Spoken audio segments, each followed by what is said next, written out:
Okay, everyone, thank you very much for coming for the last talk. As it is usual with the last talks, it's like most of the people are already gone, so there are usually not a lot of people. So it's very ungrateful slot because it was very last minute as well organized, but I would like to introduce you to Dr. Slobodan Paessler, whom we actually been introduced to by my very, very old friend. We have been working with Tony Chiodo from Destineer Studios like 20 years, almost 20 years ago. Like, it was like 18 years ago, and he knows Mr. Bobo, and he introduced us because he wants to get some better insight into the game development. And they have been actually, Mr. Slobodan is a very, very interesting person. If you will look him on the internet, he has very very complex track record, which is not exactly game dev related. And he will tell you a little bit more. And you have had an opportunity to test his device, which he's working upon, C Infinity. And it's maybe some new VR tech which you will see in the coming years. Hopefully, not only on the shows but also in homes. But there is much more to talk, and Mr. Bobo can tell you much more and better. So thank you. Thank you, Peter. Can you hear me? Good. Thanks a lot for the nice introduction. Thank you all for coming. I know it's the last talk. It's a long session, but for some of you that listened to the previous talk, I learned two things that I didn't really know. So there are influencers on LinkedIn. I had no clue. And the influence on LinkedIn made the CV for the president of the Slovakia. I never knew that presidents need CV. I don't think Biden has one, but nevertheless. So let's move to the presentation of today. So we are Neurosync Laboratories, and we're a tech company in Texas, a small tech company based in Galveston, close to the medical campus of University of Houston. I'm not a gamer. You're going to realize that immediately with the first few slides. However, for any type of gaming questions, we'll have people for you here. Nevertheless, I might be actually a good customer for you if you are a developer, because we are looking for content. So our product for entertainment that we're putting on market this year is called C Infinity, and I'm the CEO and co-founder of the company. So we love VR. We think virtual reality really has a huge potential. It didn't live up to the promise yet, but I think in many areas there's a lot of development in the recent 2 years, partially even because of the pandemic. Some of the interesting areas, certainly entertainment, and that's what we're going to talk about today, but also in business, in medical. We have some medical projects for basically using some of our knowledge to potentially help patients that have vestibular disorders. In education, you know that there's a lot of content development for education in VR. So if you're a programmer or developer, you might want to look into that market. It's not all about the games only. And then training, some of the companies that you have seen here also in military training, but there's a lot of industrial training, oil business, energy business, and so on. So what is the value of our product, really? First of all, we really believe it's unique and it's really nice, and we love to play with it. And one of the reasons that I'm also part of this is because my kids are gamers, and I always wanted them to stop playing the games until we started to develop this project. So we believe that our product really gives you this unique immersion feeling or body feeling inside of VR. You can play also AAA non-VR games. I'll come back to that on the next slides. But basically, you can play some of your favorite games in VR, and you might even not know that today. Many big companies don't know that we play their games in VR. Unique immersion reduces also nausea when moving in VR. And here, just to give you a little intro, I'm not going to go too deep into this, but basically one of the major problems in VR historically was that in virtual reality, when you move, there is this classical development of motion sickness, which is based on the disconnect from a vestibular organ in the middle ear and the cortex or your brain that should register the movement. And a simple take-home lesson here is that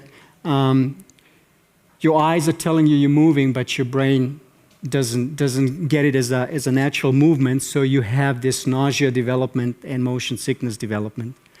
And it's a simulator built using sustainable and recyclable resources. Matej, would you mind playing the video now?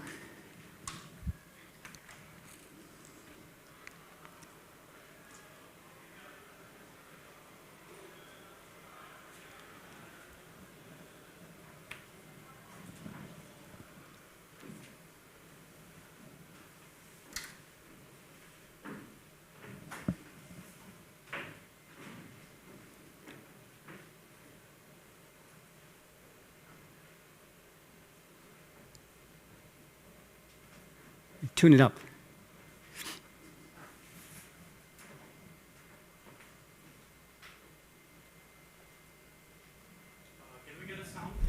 Run, jump, Put it in the beginning. ride, fly, and shoot, all in VR.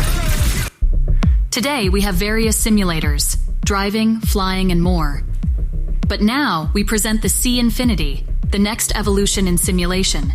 It allows you to walk, run, jump, ride, fly, and shoot, all in VR. Much like a steering wheel is essential for racing games, our device lets you navigate by using hand movements and slight rotations of your upper body. To move forward, simply pull on the Infinity controllers.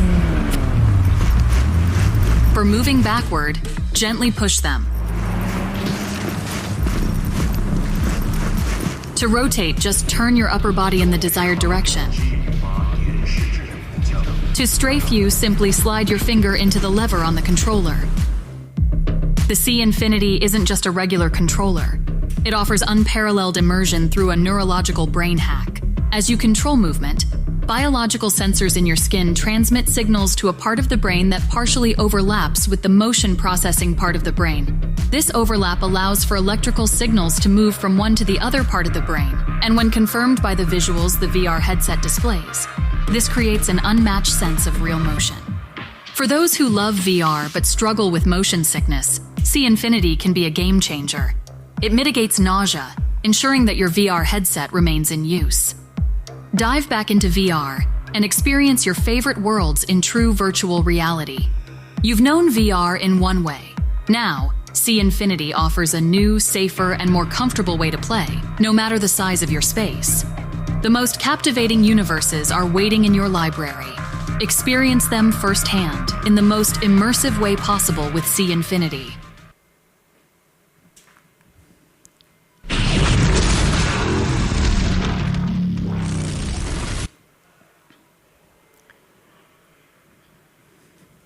Thank you, Matej. So one of the people with the beard in there was actually the father of VR, Paul Malachy, who was trying and playing in our device at CES 2023 in Las Vegas. So this unique immersion really impacts physiology in VR, and that's, we believe, very important because we want our user and our customer to really feel comfy in the machine. So the C Infinity modality activates your cardiovascular system more than the gamepad and reduces duration, intensity, and the final subjective feeling of nausea when you compare it to gamepad. And that means, in simple words, you just feel more active and you have a better feeling when you're in VR in comparison to standard controllers.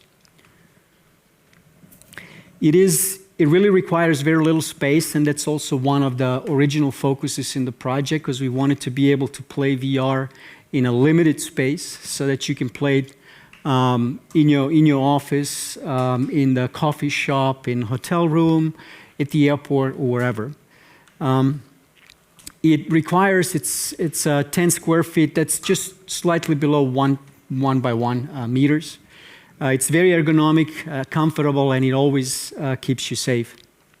And by the way, two people can, if you get it shipped, two people can easily build it in 15 minutes. The key element is also that it's fully compatible with anything that's on the market right now, and that was the goal, so that the customer who would purchase C-Infinity would not depend on what headset is being in use, and no SDK is necessary to develop to use our product. That's also a big difference to anything that's comparable and it's currently on the market. So there is a neuroscience behind it, because we really fake the somatosensory part of your nerve system to deliver information into the cortex for the movement, and then confirmation through your eyes, because the chair is not only the sensor but also controller. So you get the confirmation of movement every time you fake your somatosensory nerves. So you feel the motion in more natural way than you would on a gamepad. It is not the absolute feeling of motion that you would feel as you walk, but it is feeling of motion that it's most natural in the place where you cannot be walking. So if you compare C-Infinity to some of the other names on the market that you might know of, if you're a gamer, you might have tried some of them. I'm not going to go through all of them because it's not really important. But the major difference really is no programming needed. So you buy it, it's ready to go, it's plug and play out of the box. And it requires very, very little space, which is important also for the arcades or businesses, not only homeowners. And we have science behind it to reduce the nausea and improve the feeling in the VR. Improve the excitement and the comfortability. So currently what we are looking at two products, one for home usage and one for B2B, or basically the arcades in the US. And these are really different customers. I know for most of the developers it doesn't matter or doesn't make a difference, but it is a big difference. I'm going to give you some idea so that you don't think only on the PC market when you're developing games. Some information for the home gaming in VR world. So we are right now, when you look at the adaptation of the technology and usual distribution of sales for things like VR headsets here, we are now in 2023 and we are around 25 million headsets sold. We are looking into something close to 100 million for the next total of 12 years. That's just a projection, but let's look at the current number. So most of the enthusiasts and VR users in general are well educated, at least in the US market, well educated, and people that can really spend money on gadgets, on content, on devices. So it's a very, very interesting and good market. So there's a lot of games that are already available. Many people don't know that, but there are a lot of AAA games that are non-VR games that you can play in the VR. And I really invite you to go to YouTube and look at Neurosync Laboratories channel. And you're going to see a bunch of these different games being played in C-Infinity in VR. We also have potentially a possibility here outside to let you play some of those. But the reality is, if you take games like Far Cry 6 and you play it on PC and you play it in a VR, that's day and night in terms of feeling. It is a huge, huge difference. So the commercial use, looking at the US market only, we're talking about a 200 plus arcades, and these are only businesses that have so-called escape rooms, not those large arenas. So we are looking only on the businesses with the arcades, where we're going to be trying to get into that market starting this year. We already have 20 to 24 businesses, and we're from Texas, so starting with Texas, that we're going to be placing our units in. So we're looking at for high quality and interesting content, and I'm going to talk about that in a second.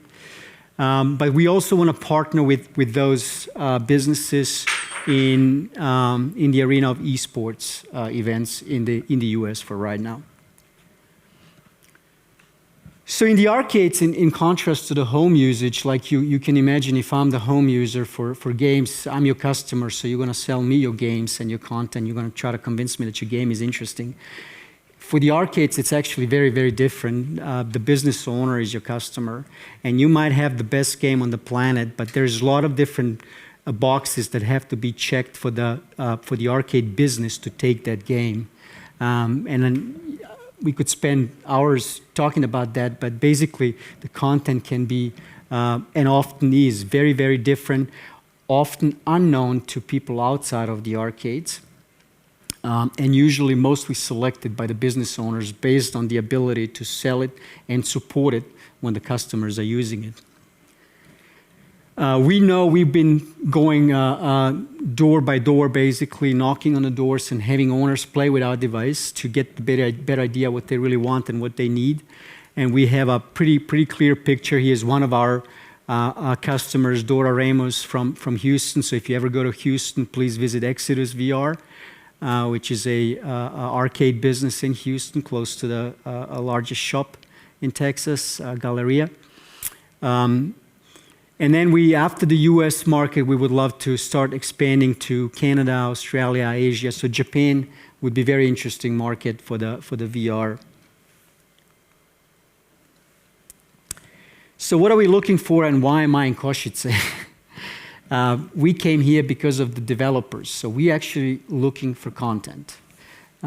If you're working on the game, so you have games that you were trying to sell to publishers, but they're never responding to your email, they're all way too busy destroying their businesses right now. But if you have anything of value, or you think it could be of value, so anything that is a first-person shooter game. So Nemanja always corrects me. I said one-person shooter. I said, no, Bobo, it's a first-person shooter. Okay. So if it's a first-person and you have it, we would love to look at it. You would be surprised how often we come in a situation where games that were not even made for VR can actually easily be made with our device to be played in the VR. So suddenly you have a content that's pretty valuable. So if you have any games, or if you would just like to talk to us, or if you're developing something right now, there are easy ways to actually, from the very beginning, make a PC game VR compatible. It is not too complicated. So talk to Nemanja Milosavljević, who's our director for entertainment, and that's the young man sitting here, right here. Or email him and send any questions or suggestions, comments. And this is our team. Another team member and our CTO and the main inventor for the device, Zoran Stajk, is also up here. So he also came to Košice, and we're really happy to try to talk to any one of you and see if there are interesting contents and if we can help you and you can help us, and so on. And Peter, thank you one more time for bringing us to Košice. Open for questions. Thank you.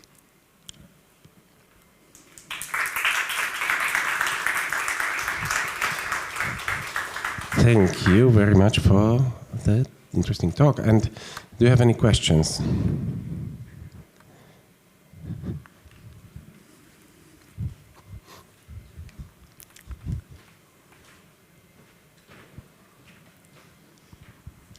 Hello, thank you for the talk. And so I noticed one of the games that you have listed is Horizon Zero Dawn, and I think that's a third-person game. So how are you able to make it into VR? So we're going to fire Nemanja right now, but he's going to answer your question. Yeah, I can answer real quick. So through a mod, the Lucross mod, Lucross makes amazing mods for VR. One of the mods is for the Horizon Zero Dawn game, and it transforms the game into first person. That's it. So you just first, yeah, we have the video on the channel. So go to the channel, check it out. You'll see how it works and how it looks in VR, and can be played with our device easily. There's no need to make it work with the motion control. Okay, thank you. Any other questions?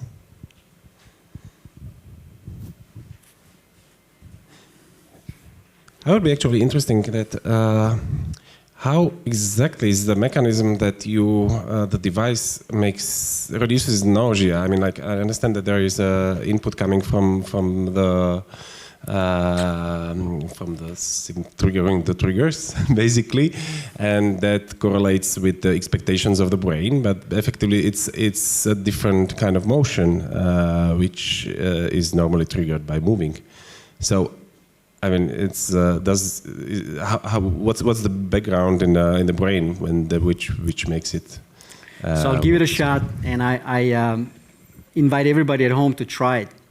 So if you imagine, so this is for forward and backward movement. So if you stand at the door at home, put the fingers at the entry on a wall or on the door, and close your eyes, and then just do a little slight push with your hand against the door, and you're going to have this slight feeling that you're moving forward. So you're almost like a falling forward, right?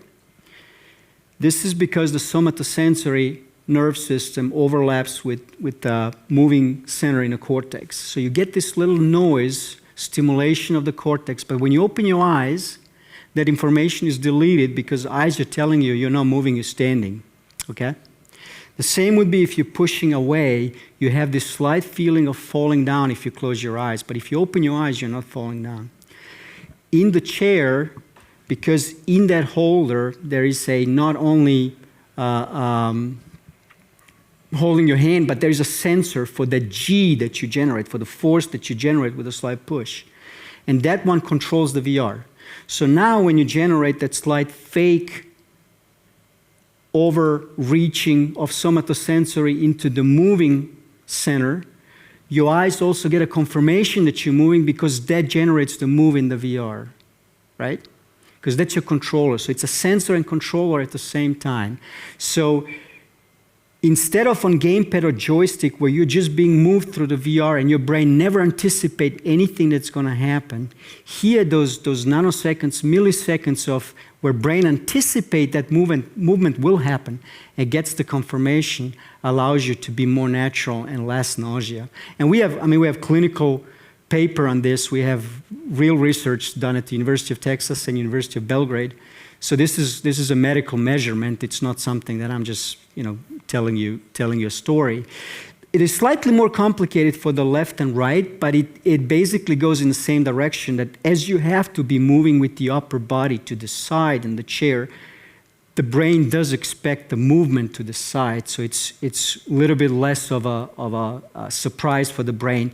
If you just take somebody who has never been in VR and putting on a joystick and move him through the room or through the building, that person will vomit in 2 to 3 minutes.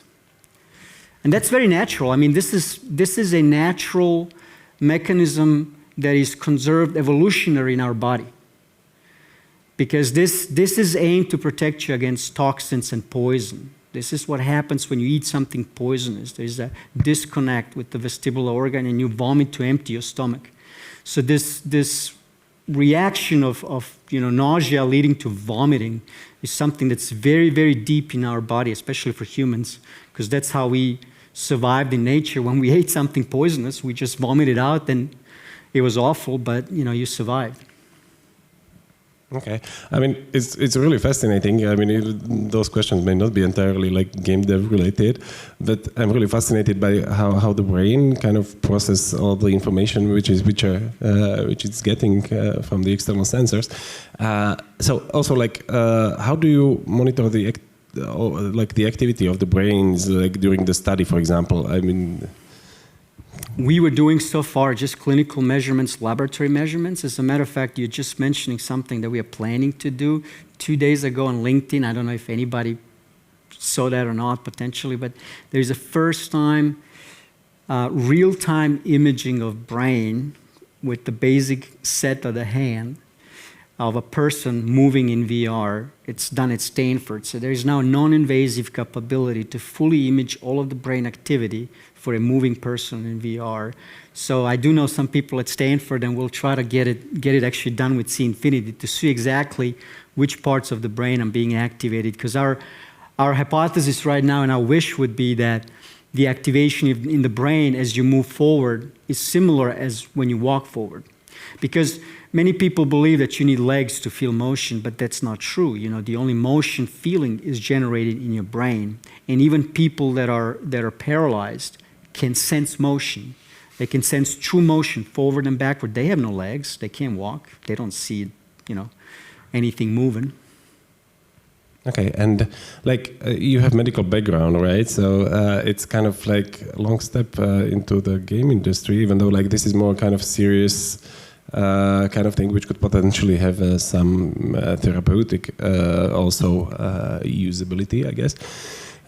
So how did you? I mean, what's the story behind the transition? Or is this your full-time venture, or are you still like doing the other stuff? It's full-time venture for this week. No, it's not. It's not. I do have a biotech company on the side, and I'm an academician. In America, it's very normal. It's not like in Europe. If you work as a professor at university, you cannot do anything else. So we can start companies. We can work on a lot of different things simultaneously, as long as you do your job and your performance in your academic job is there. Nobody has an issue with it. As a matter of fact, in the last 10, 15 years, it's almost expected. So if you're a researcher, if you're doing cutting-edge research, the universities expect you to build spin-off companies to generate new ideas that can be commercialized. It's called translational research. So they want you to go from research idea, from gaming idea, from content idea into something that's commercially available in a certain period of time. So it's very, I am from former Yugoslavia. I left Yugoslavia when war started in 1991. I was 18 back then. So I went to school in Germany, in Munich. That's where I studied. I understand European way of thinking, and I understand American way of thinking, because I spent pretty much equal amount of time in both worlds, let's put it that way. But it's very often very surprising for Europeans how easy it is in America, at least to get a shot at trying something rapidly. Good idea, good networking, seed money for small things to start is available like this. It is not like here. So in today's connected world, I encourage every one of you who is looking for funding for little projects or whatever, look throughout the world. Don't look only in Slovakia or EU or it's not the classical career path for young people to go finish high school, go study, after studying, apply for some good job, volunteer for 3 years, not getting paid. Don't do that. Just get a good idea and try to be motivated and push it and try to find money for it. There's money in Asia, there's money in US, there's money in US that they don't care where the company is. If there's a good idea, you need 150K to get it started. I think you can find it. Plus crowdfunding, anyway. Okay, perfect. So, any questions?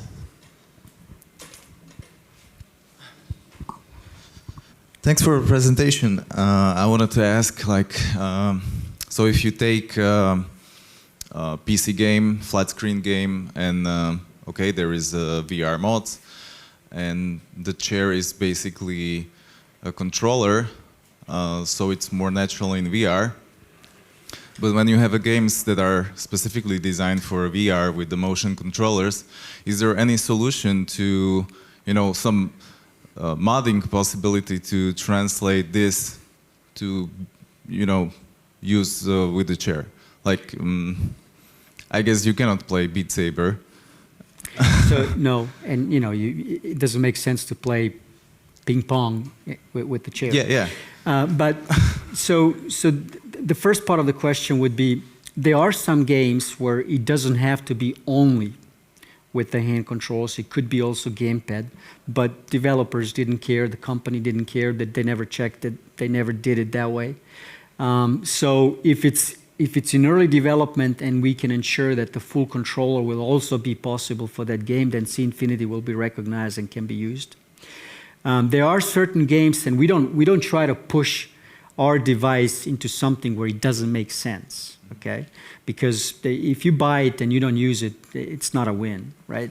So there will be some games where it doesn't make any sense. Do you want to play golf in the chair? No, But I personally, I don't want to play ping pong in VR. I'm going to call my buddy. I'm going to go and play real ping pong, right?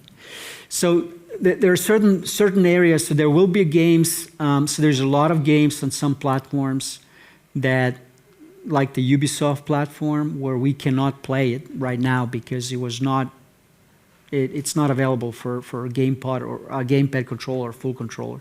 So the answer is no. However, in this version, in this Pro version, you can actually, this is the only device where you could combine it. So if the games do support both, I don't know if you tried it or not, but I invite you to try it after the session. You could actually remove it for certain parts in the game when you need the hand controller. You can actually lift it up and you can play with the hand controllers, and then you just put it back and continue moving. So you can combine it.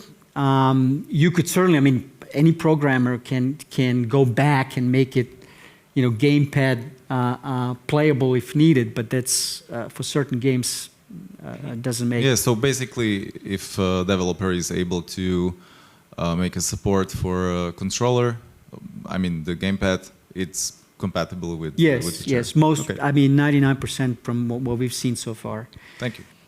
And in the arcades, I can tell you already, because that's the main.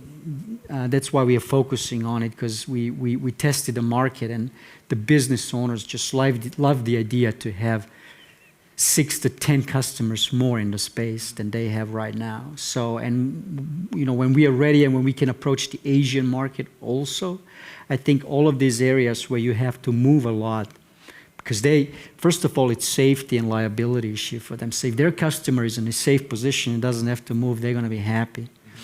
Yeah, because they're falling on that. I mean, you probably know. If you have VR, okay, so I don't have to tell you anything. But the second thing is now, one person can watch all of these gamers. So if you put C Infinity in a room and you have 8 of them, the guy who works on that room, he can be sitting here watching everybody at the same time. You don't have to worry somebody's going to hit the wall, somebody's going to, right? So it's a very, very different approach. And I think we're gonna try to convince those business owners to transition as fast as possible with this. Probably easier than for home usage, because home usage is going to be what are you used to and what are you like. You know, it's not always easy to. But even at home, you know, in America, the space at home is not a big problem. In Europe, it's more a problem. You know, I don't know how big your place is where you live, but I don't know if you can have a nice VR gaming room. Maybe you can, maybe not. It's cozy. Yes. If you're in Tokyo, I guarantee you can't, right? So that's our hope, you know, also that there will be places where they don't have space, but would love to enjoy VR.